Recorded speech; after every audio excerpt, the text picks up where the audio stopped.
It is the WXCO Morning Report, part of Mornings with Pat Kreitlow on 98.9 WXCO. Online at WXCO.FM, mobile devices and Alexa by searching WXCO, and on the Civic Media app. With Ian Welsh, I'm Chad Holmes. Coming up in just a few minutes, we'll have our number for the day quiz.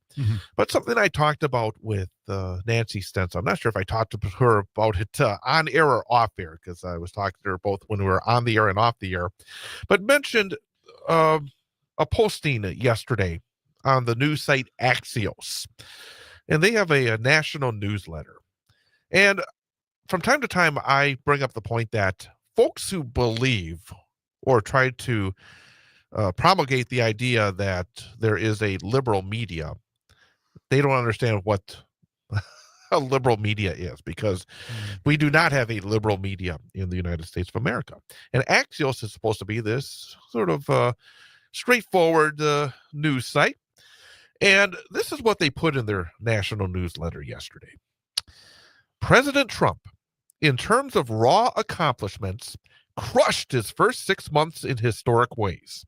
Massive tax cuts, record low border crossings, surging tariff revenue, stunning airstrikes in Iran, modest inflation.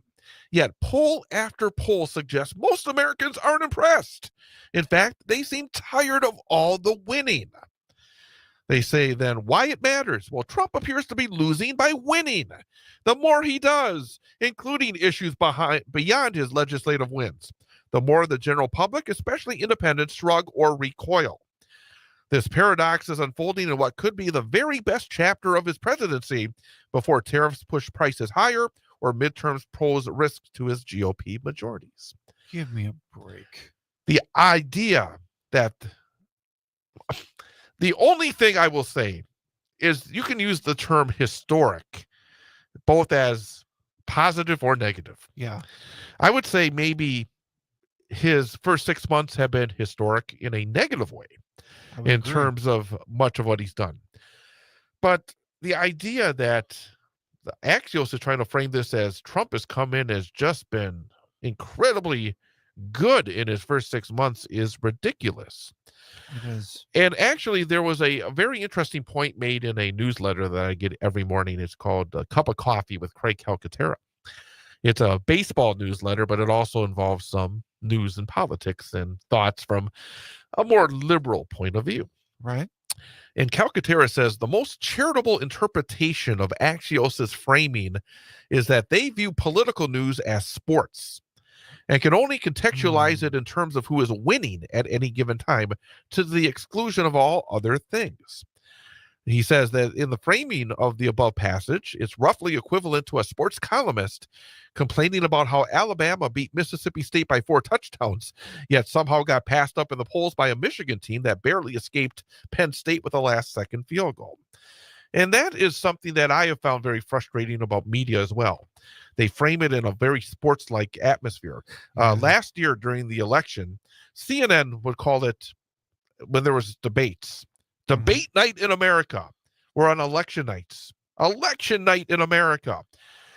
Like it's NBC has football night in America. And they have all this. Pump it up with all this unnecessary energy. It's like, can't we take it for what it is supposed to be, a serious conversation about what the candidates stand for, not try to turn into like the I'm trying to think of a good analogy. Like Monday Night Football. Yeah, you know, Monday Night Football. Like not everything has to be a sports analogy.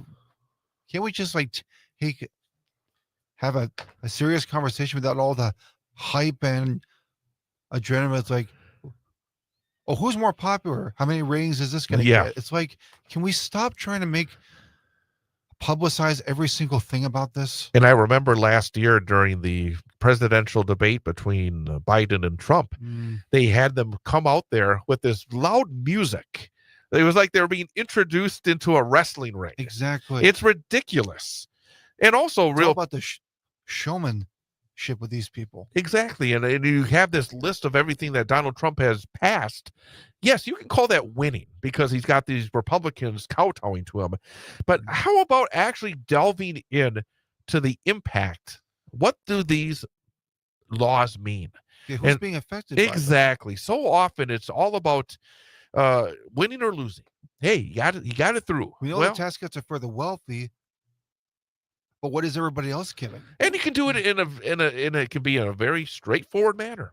Yeah. That, if you're somebody that truly believes that tax cuts for the wealthy is good for the economy, well, then try to say what this is going to do. Mhm. So again, it's just this sportification Yeah. of politics has to end. And we have to start going into It's unnecessary. more into, I would call, boring analysis of policy than trying to gin up excitement over the horse race or anything else involved in it. Yeah. But we're going to gin it up and actually have a scoreboard here and act like sports here because it's our number for the day quiz. Yep. We have a big one. we have the big scoreboard with Ian. And this week it's 0 wins and 3 losses. Yes, it is. That means in order for him to get a passing grade, he has to get today right and tomorrow right. Yes, I do. So our number for the day involves the Green Bay Packers. Okay. The Packers have started training camp. And our number for the Packers is, how many NFL championships have the Packers won in their more than 100-year history? Okay. Your choices are 11 championships, 13 championships, 15 championships. You know what? I'm going to say, Dad, I hope you're listening because I could really use your help on this one. I'm going to say 13. 13 is my final answer. I'm going to say 13. The Green Bay Packers have won 13 NFL championships. Yes. 1 out of 4. So that means tomorrow it's all on the line. I am so happy I got that one right. Can you get a passing grade tomorrow? You'll have to find out tomorrow. So, Ian, have a good rest of your day. You too, Chad. Happy Thursday, everybody. Matt and Air on air next on WXCO. Some of the